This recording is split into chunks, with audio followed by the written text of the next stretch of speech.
आउनुहोस् हामी आज बाइबलको यूहन्ना 17 अध्यायको 1 देखि 4 पदलाई अध्ययन गर्नेछौँ। यी कुरा भनिसक्नु भएपछि यीशुले स्वर्गतिर आँखा उचाली भन्नुभयो, हे पिता, समय आइपुगेको छ। तपाईको पुत्रको महिमा प्रकट गर्नुहोस् र पुत्रले तपाईको महिमा प्रकट गरोस्, किनकि तपाईले उसलाई सबै मानिसमाथि अधिकार दिनुभएको छ, ताकि तपाईले उसलाई दिनुभएको सबैलाई उसले अनन्त जीवन दियोस्। अब अनन्त जीवन यही हो कि तिनीहरूले तपाईँ एकमात्र सत्य परमेश्वरलाई चिनुन् र तपाईले पठाउनु भएको येशू ख्रीष्टलाई चिनुन्। जुन काम तपाईले मलाई दिनुभयो त्यो पूरा गरी तपाईलाई पृथ्वीमा मैले महिमित तुल्याएको छु। यो यूहन्ना 17 अध्याय प्रभु येशूको व्यक्तिगत प्रार्थना हो। यो प्रार्थनामा परमेश्वरको योजना, उहाँको काम र हाम्रो जिम्मेवारी बारे बुझ्न सक्छौँ।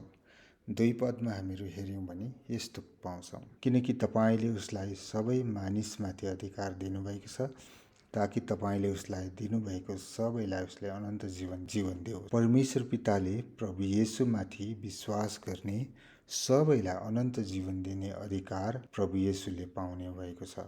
यानि कि प्रभु येशूकोमा अनन्त जीवन दिने अधिकार छ। यो चाहिँ परमेश्वरको महान योजना हो, यो चाहिँ लक्ष्य हो, यो गोल हो। परमेश्वरले सबैलाई अनन्त जीवन दिन चाहनुहुन्छ, जतिजनाले प्रभु येशूलाई विश्वास गर्छ। अब अनन्त जीवन भनेको के हो त? अनन्त जीवन भनेको यही हो कि तिनीहरूले तपाईलाई एकमात्र सत्य परमेश्वरलाई चिनुन् र तपाईले पठाउनु भएको येशू ख्रीष्टलाई चिनुन्। तर हाम्रो मानिसहरू अनन्त जीवनदेखि टाढा छन्, किनकि हाम्रो मानिसहरू धर्म, कर्म, संस्कृति, परम्परा, धन र ज्ञानको घमण्ड इत्यादि कुराको कारण सत्य परमेश्वरलाई चिन्न सकेका छैनन् र अनन्त जीवन पाउन सकिरहेका छैनन्। धेरैजसो मानिस ज्ञानको कारणले घमण्डी भएर परमेश्वरदेखि टाढा भएका छन्। कतिजना मानिसहरू आज सत्य परमेश्वरलाई खोज्नको साटो आफ्नो खुसी, आफूलाई जे मन लाग्छ त्यसैलाई ईश्वर भन्दै उनीहरूले गलत तरिकातिर अगाडि बढिरहेका छन्। यसै कारण सत्य परमेश्वरलाई उनीहरूले चिन्न सकेका छैनन् र उनीहरूमा अनन्त जीवन छैन। यही काम गर्नको निम्ति प्रभु येशू संसारमा आउनुभयो,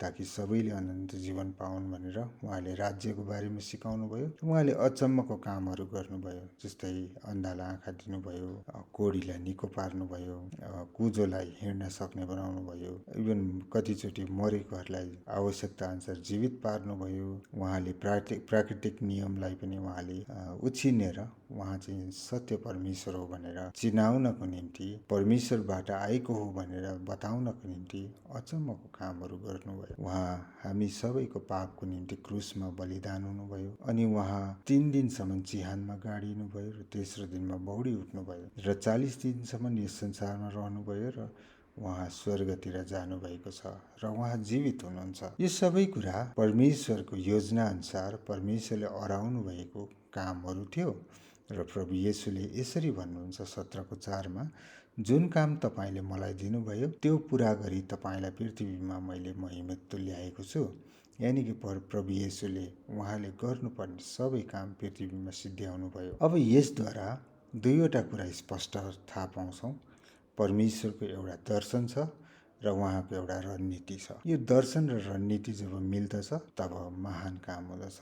दर्शन छैन भने हामी रणनीति बनाउन सक्दैनौँ, रणनीति छैन भने दर्शनलाई पुरा गर्न सक्दैनौँ।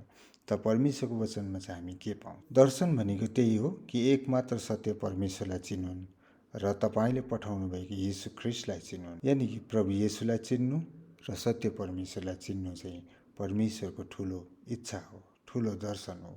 सबै मानिसले परमेश्वरलाई चिनोस् भन्ने उहाँ चाहनुहुन्छ। रणनीतिमा चाहिँ के हो भन्दाखेरि यसै कारण सबैले अनन्त जीवन पाओस् भनेर मत्ती 28:18देखि 20 पदमा सुसम्म चुनाउने आज्ञा दिनुहुन्छ। यसरी भनेको पाउँछौँ, समस्त पृथ्वी र स्वर्गको अधिकार मलाई दिएको छ, यसकारण जाओ। यानि कि सबैलाई अनन्त जीवन अधिकार यीशुकोमा छ, यसकारण हामी यीशुको अधिकार लिएर जानु पर्दछ। कुनै मिसनको होइन, कुनै पास्टरको होइन, अथवा कुनै व्यक्तिले अराएको कारण होइन, तर यीशुको अधिकारको कारण हामी सुसमाचार सुनाउन जानुपर्छ। र यो चाहिँ प्रभु येशू स्वयंले बताउनु भएको रणनीतिमा पर्दछ, ताकि हामी सबै जानुपर्छ। त आज प्रभुले बनाउनु भएको रणनीति, उहाँको दर्शन पूरा गर्न विश्वासीहरू किन सकिरहेका छैनन्? प्रभु येशूको विश्वासीहरूले किन परमेश्वरको दर्शन र रणनीति पूरा गर्न सकिरहेका छैनन्?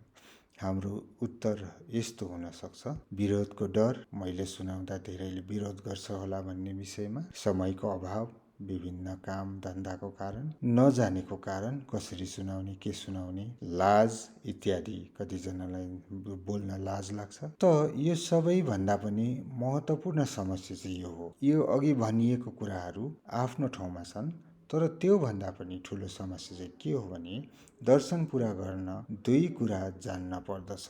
नम्बर 1, कहाँ अथवा म प्रभु येशूको बारेमा कसलाई सुनाऊ, कहाँ सुनाऊ? पहिलो कुरा, जब हामीले कसलाई र कहाँ भन्ने कुरा थाहा पाउँदैनौँ तब हामी काम गर्न सक्दैनौँ। किनभने हामी कसलाई सुनाउने भन्दा हामी अन्योलमा हुन्छौँ। त्यसलाई सुनायो भने बा त्यो रिसाउँछ कि विरोध गर्छ कि बा त्यसले कसलाई चाहिँ सुनाऊ, कसलाई भेटौँ र सुनाऊ भन्ने कुराको विषयमा कुरो हो।